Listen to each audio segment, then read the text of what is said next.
Nou vriende, goeiemôre, ons is die Here nog dankbaar dat ons uitgespaar is, dat die Here nog 'n nuwe dag tot ons lewens toegevoeg het. Ons eer die Here dat hy ook in beheer is van ons lewe, dat die Here ons voetstappe rig op die weg van geregtigheid, en mag u en ek in hierdie dag so lewe, dat ons eer bring op sy naam. Nou ons gaan vanmôre aangaan met ons reeksie vanuit die Psalms, Psalm 103, ons praat oor die gedagte van dankbaarheid as uitvloeisel van ons redding. Ek het vir u gesê toe ons gister begin het, dat dankbaarheid eintlik 'n groot probleem is in die lewe van die kind van die Here. Ek het vir u gesê dat baie kinders van die Here leef nie 'n lewe van dankbaarheid, omdat hulle van so groot ellende verlos is nie. Ons besef nie altyd hoe groot ons sonde en ellende was nie, en daarom sukkel ons om dankbaarheid tentoon te stel in ons daaglikse lewe, omdat ons so teleurgestel word met dinge wat gebeur en wat na ons kant toe kom. Nou vriende, as ons kyk in die verlede na die kerk van die Here Jesus, dan sien ons dat hulle in haglike toestande geleef het, dat hulle fisies swaar gekry, dikwels vervolg was, maar daar was 'n, ek wil amper sê, oorweldigende dankbaarheid by hulle gewees, omdat hulle besef het, hierdie is hulle slegste lewe, die beste lewe lê voort. En deur hulle lewe van dankbaarheid en toewyding, het daar kosbare siele tot bekering gekom. En ag vriende, ons beleef 'n tyd waar die kerk van die Here swak geword het, waar ons nie eintlik 'n impak het in hierdie bose en goddelose wêreld nie, en 'n groot rede is omdat ons nie dankbaarheid tentoonstel in ons daaglikse lewe.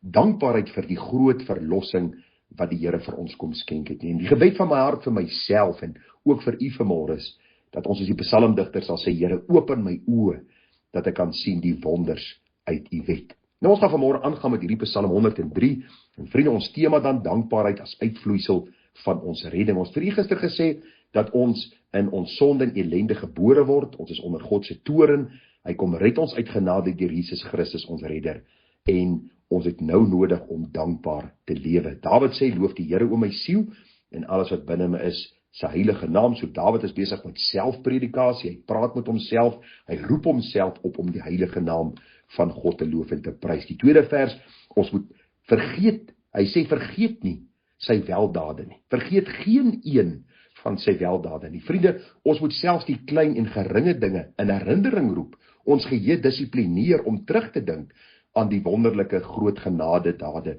wat die Here aan ons bewys het. Geestelik, duidelik, ons kan dit opnoem en ons kan die Here dank daarvoor. Nou die derde vers. Dawid sê, dit is hy wat al jou ongeregtighede vergewe, wat al jou krankhede genees. Nou hier is 'n problematiese vers, want baie mense verstaan in 'n mate die ongeregtighede vergewe, maar hulle sukkel wat al jou krankhede genees. Hulle verstaan nie regtig wat die Here daardeur vir ons wil sê nie. Kom ons kyk gou na hierdie versie. Wonderlik om hierdie gedeeltes te dissekteer, uitmekaar te haal en vir u hierdie waarhede deur te gee, sodat u geestelik sterk in die Here kan staan. Soos Dawid sê, dit is hy, dit is die Here God, die drie-enige God, die God van Abraham, Isak en Jakob, die een wat in liefde sy seun gestuur het na hierdie gebroke en vervalle wêreld. Die Bybel sê dit is hy, hierdie God van die Bybel, wat al jou ongeregtighede vergewe.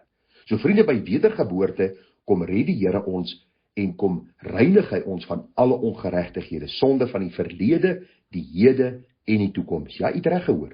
Verlede, hede en toekoms. Ons ontvang die volle pakket. Daarom sê die Bybel ook in Filippense 1:6, die goeie werk wat hy begin het, sal hy volëindig. Kom ons illustreer dit vir u. Ons kleed was vuil en vol sonde, vol ongeregtighede. God kom trek hierdie sondige kleed van my uit en hy lê dit op sy seun, daar aan die kruis waar hy vir ons 'n vloek geword het. God neem Christus se skoon volmaakte kleed van geregtigheid, die lewe van heiligheid en sondeloosheid wat hy gelei het, en hy kom lê dit op my, hy kom oordek my daarmee, en in hom is ek veilig, en in hom is ek verseker van my redding en verlossing. So vriende, wat Dawid eenvoudig hier kom sê, is dat die Here vergewe al ons ongeregtighede. Ons staan voor God die Vader in Jesus Christus, asof ons nog geen sonde gedoen het nie. Beleef ons dit elke dag? Nee. Vriende, in ons daaglikse lewe beleef ons nie hierdie volmaaktheid nie, want ons struikel nog dikwels, maar hoor nou. Nou gaan ons nie na God toe en vra hom, Here, red my, maak my u kind nie. Wees u my Vader nie. Nee. Ons kom nou na hom as kinders, en ons sê, Vader, ons het u Vaderhart bedroef. Vergewe ons sonde. Vergewe ons dit wat ons vandag verkeerd gedoen het.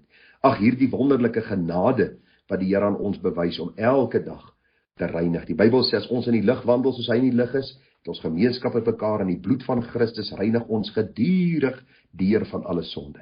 Ja, voor God, by wedergeboorte word ek volmaak, rein, heilig. Daarom praat die Bybel ook, dat ons alreeds die verheerliking as deel van hierdie verlossingsplan ontvang het. En mag u en ek genade vind om hierdie waarheid te verstaan, hy wat al ons ongeregtighede vergewe.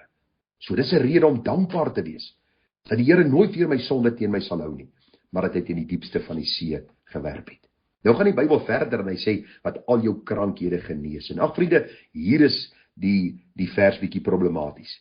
U sien, ons grootste nood is die nood aan vergifnis van sonde, ons geestelike nood, om gered te word. Maar die Bybel sê ook, daarna volg die fisiese en emosionele herstel, so hierdie al jou krankhede genees kan dui op ons fisiese genesing, het sy griep, of miskien 'n been wat breek, of miskien 'n ongeluk waarin ek kom, of 'n hartaanval, en ek word gesond daarvan.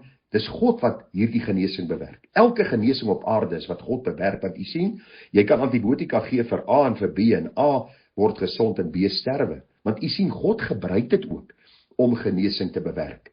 So as u terugkyk in u lewe, dink aan die tye wat u siek was, dit kan miskien 'n geringe dingetjie gewees het, miskien 'n groot ding.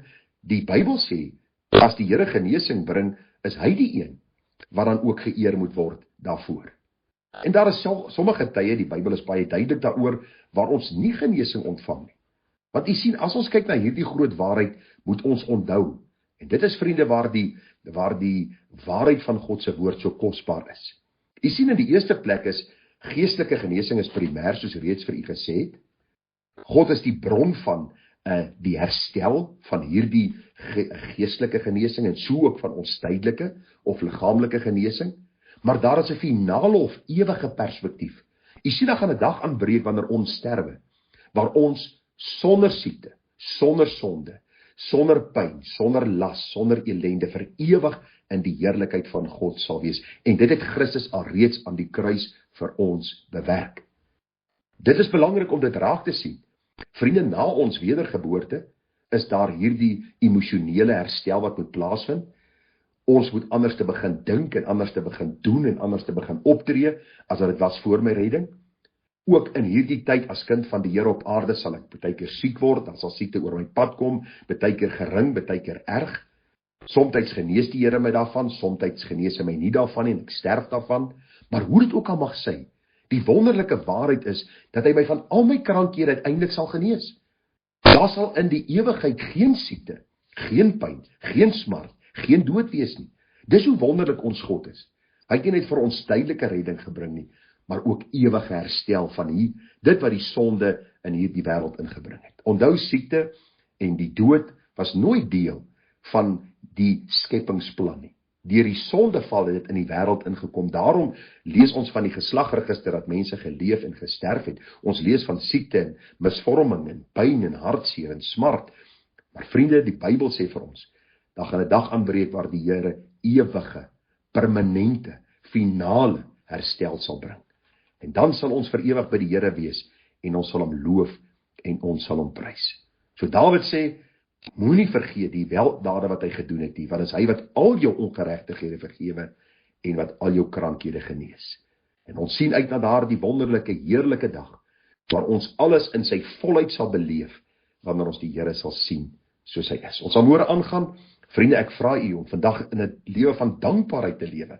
Al gaan jy miskien deur stryd, al is daar versoekings, beproewings, miskien siekte in jou liggaam, lewe 'n lewe van dankbaarheid, want die absolute, volkome verlossing lê nog vir ons voor.